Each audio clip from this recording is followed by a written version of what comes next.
Bonjour, j'ai encore 3 assemblages tenons mortaise à faire pour les 3 derniers pieds du plateau. Celui avant droit, il va devoir être incliné pour s'adapter avec la double queue d'aronde fait ces derniers temps. Et à l'arrière, j'avais envie d'un peu de fantaisie comme vous pouvez voir, et j'ai fait par la méthode du fraisage complémentaire un tenon en forme de haricot. Ici, c'est le pied avant droit, avec là les assemblages par queue d'aronde, donc ça veut dire que ça c'est la façade avant de l'établi. Ça c'est également la façade avant du pied de la presse. Et vous remarquez qu'avec l'assemblage que j'ai choisi, le tenon ici et l'arrière du tenon à queue d'aronde sont inclinés selon un angle que j'ai noté ici.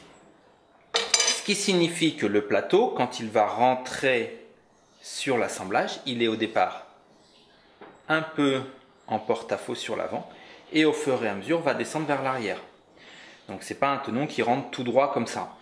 Et si j'ai ce tenon incliné d'un côté du plateau et un tenon droit sur l'autre pied, vous imaginez bien que ça va pas vouloir rentrer. Je suis donc obligé sur ce tenon de respecter le même angle. Petit épaulement d'environ 1 cm. J'ai l'angle.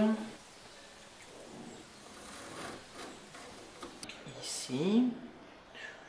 Il est super ce ciseau, donc je vais en profiter pour utiliser. Je laisse un peu de marge, hein. Je fais pas, c'est pas un bédane qui va vraiment tracer la même largeur que la mortaise, d'autant plus que quand je vais le mettre, il faut que je le mette comme ça. Je vais faire une boulette là. Hop, allez, avec 1 ou 2 mm de marge, on va venir ici, là, comme ceci.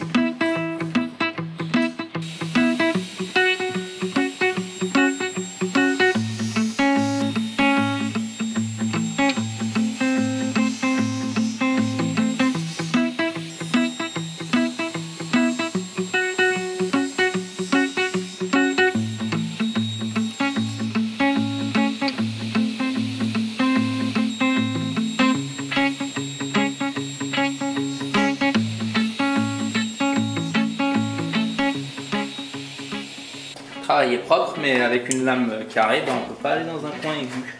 Donc, une petite reprise à faire ici.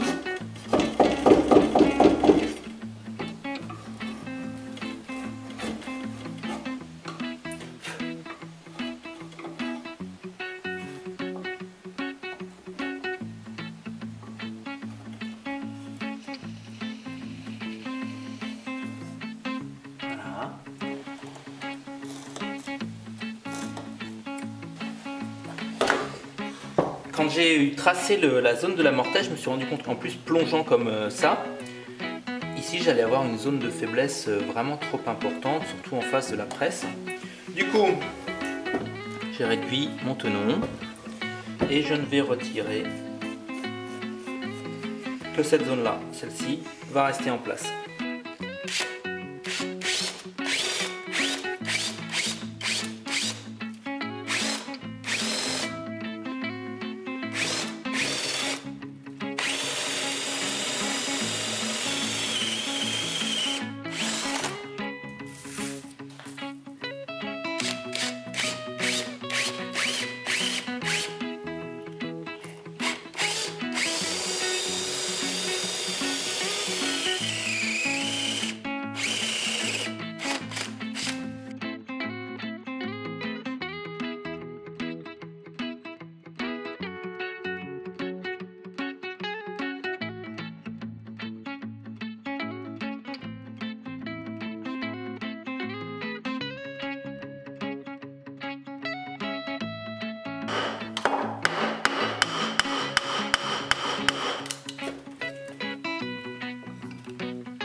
Je badigeonne de craie grasse le tenon, je le rentre en force, enfin pas trop en force. C'est rigolo parce que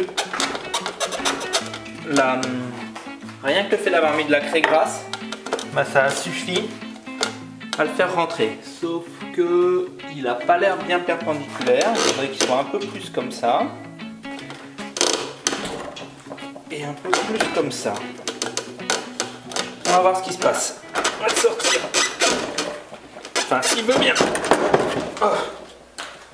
Alors.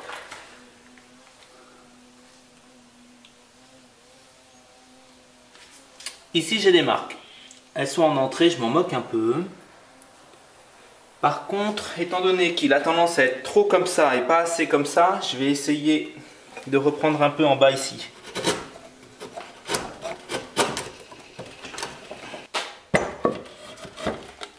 Ah bah voilà. Prendre l'équerre.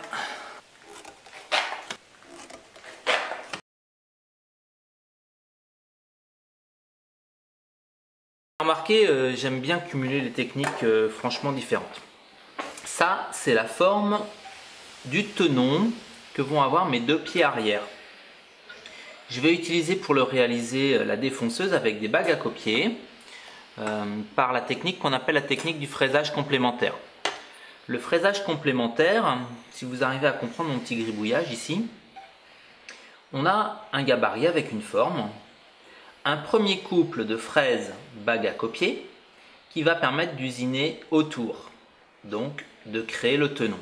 Et un deuxième couple bague à copier fraises qui va permettre d'usiner plus loin du bord du gabarit à l'intérieur et de créer la mortaise. Le tout étant que à chaque fois la fraise effleure la ligne du tracé que l'on veut. Ça c'est très simple.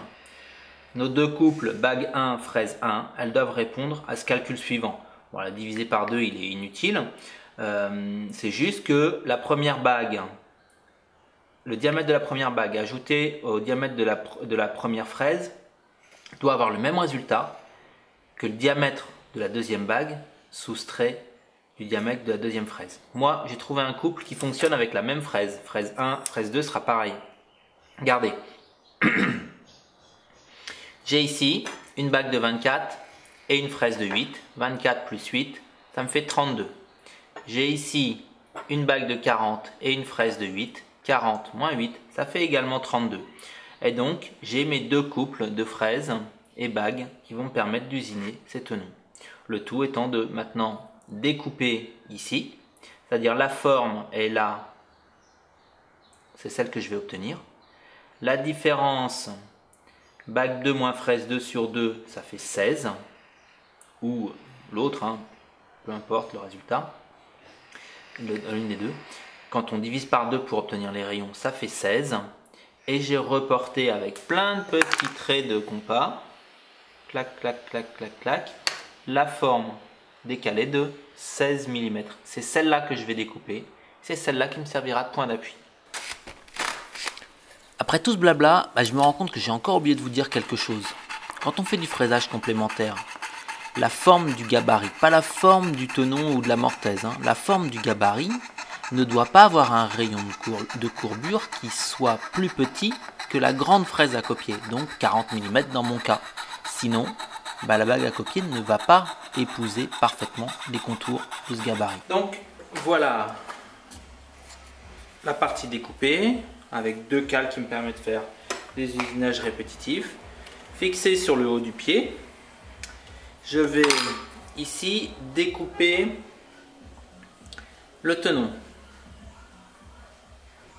Ce qui signifie que je vais prendre la petite bague à copier. Ça va me faire une marque. Bien sûr, les épaulements, je les découperai après à la scie.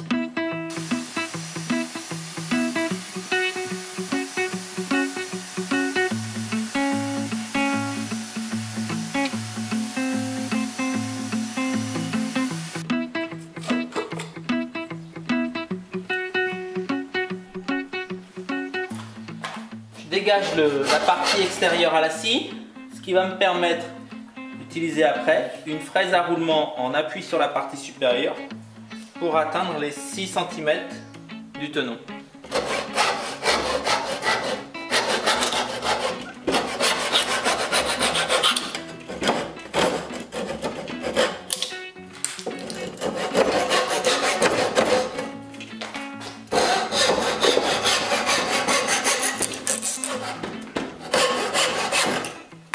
Voilà, restez.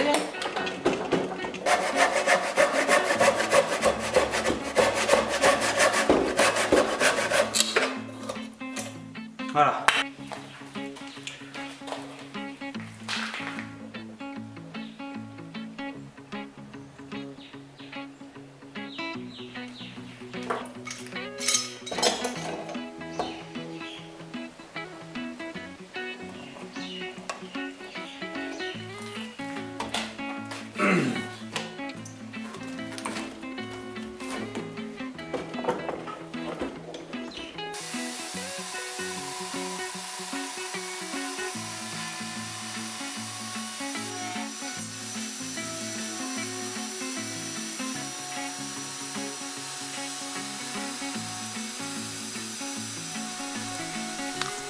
Et voilà pour le tenon. Bon, et ben là, j'ai comme on dit, failli faire une énorme boulette. Je l'explique. Quand on fait du fraisage complémentaire, normalement, on a un gabarit, on n'a pas besoin d'y toucher. La défonceuse est posée par-dessus, on fait la mortaise, la défonceuse est encore posée par-dessus, et on fait une pièce qui vient se loger dedans, avec à chaque fois le parement du même côté. Sauf que moi, si on y réfléchit bien, là le parement, eh ben, il est en dessous quand je fais le tenon. Parce que je vais venir me mettre comme ça. Et la partie qui va se retrouver au-dessus, elle est en dessous. Ce qui signifie que je dois retourner cette pièce-là. Donc, j'ai monté la bague à copier de 40. Donc normalement, je vais pouvoir nettoyer la partie intérieure.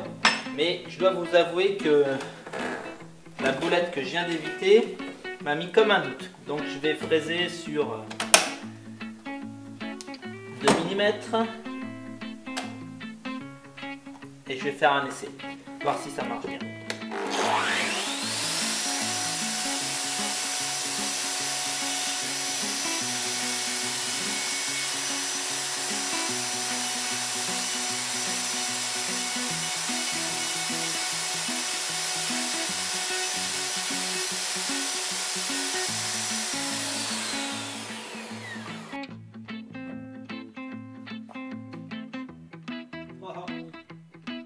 C'est génial.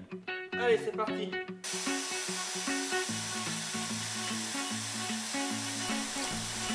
Par contre, comme pour le tenon, ma fraise hélicoïdale elle est très efficace mais elle est trop courte.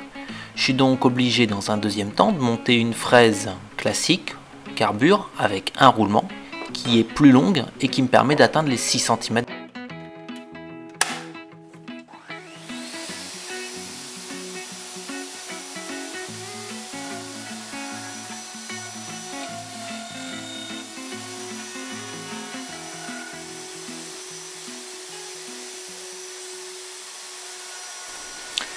Je sais, la technique est un peu anachronique au vu du reste de l'établi, mais je l'aimais bien, et puis de toute façon ce tenon en forme de haricot, on ne le voit pas, il est plutôt réussi, et cette technique elle est facilement transposable dans n'importe quelle réalisation.